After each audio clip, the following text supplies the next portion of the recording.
Ces trois individus sont soupçonnés d'être les chefs des principaux gangs qui sévissent dans les faubourgs de Ratouma. Ces motos leur servent de moyens logistiques dans la commission de leur forfaiture selon les enquêteurs de la police nationale.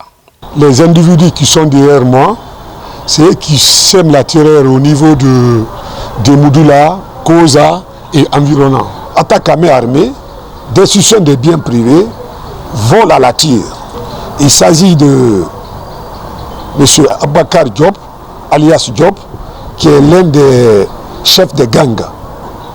Le second, Boy, gang aussi, et Sidibé. S'il n'y a pas de courant, il vient barricader la route. Quand il y a le barricade, c'est les moteurs là qui sortent. Ils vont rassurer les usagers pour dire allez-y, la route est libre, la route est libre. Pourtant, il y a barricade devant. Dès que les gens vont là-bas, ils vont trouver maintenant un groupe. Maintenant, on les attaque, on les retire leurs biens. Je précise que le nommé Boy, déjà il y a un mandat contre lui décerné par le procureur de Dixine pour attaque à main armée. Un monsieur qui a été attaqué à la veille de la fête de Ramadan. Donc lui venait sous la moto. Donc les boys et ses petits sont venus l'attaquer. On lui a retiré un montant de 40 millions de francs guinéens. Et son jeune frère, Sidibé qui est là, il a retiré dans la main de M. Girassi 18 millions, plus 200 € et 2 téléphones iPhone. Moi, je suis arrivé à la poste là, suite à une bagarre entre moi et mon partenaire. Mais moi-même, vous me regardez sur mon visage, je ne suis pas un bandit. Moi, je n'ai pas de gang, je n'ai jamais vu dans un gang. Et il n'y a pas de preuve aussi que j'ai vu dans un gang aussi.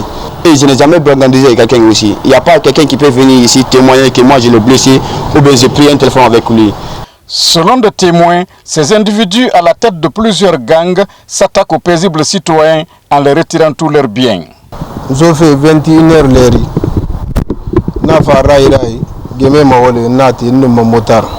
Je suis venu ce jour jusqu'au niveau de Rai Rai. 3 motards sont venus m'informer que la route est libre. C'est arrivé devant que j'ai trouvé un groupe de jeunes armés de machettes et gourdins. C'est là on m'a arraché le sac et il y avait 18 600 000 francs dedans, 200 € et d'autres documents importants, plus mon téléphone. Parmi eux, j'ai reconnu Ibrahim Sidibé et un de ses amis qu'on appelle Lance-Roquettes. Lance-Roquettes.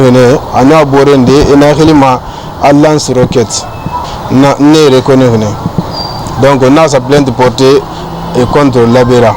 Afin de mieux lutter contre le banditisme, le commissaire central de Kapororaï plaide pour une synergie d'action entre d'une part son service et les citoyens de Kaporo, d'autre part la police nationale et toutes les populations guinéennes.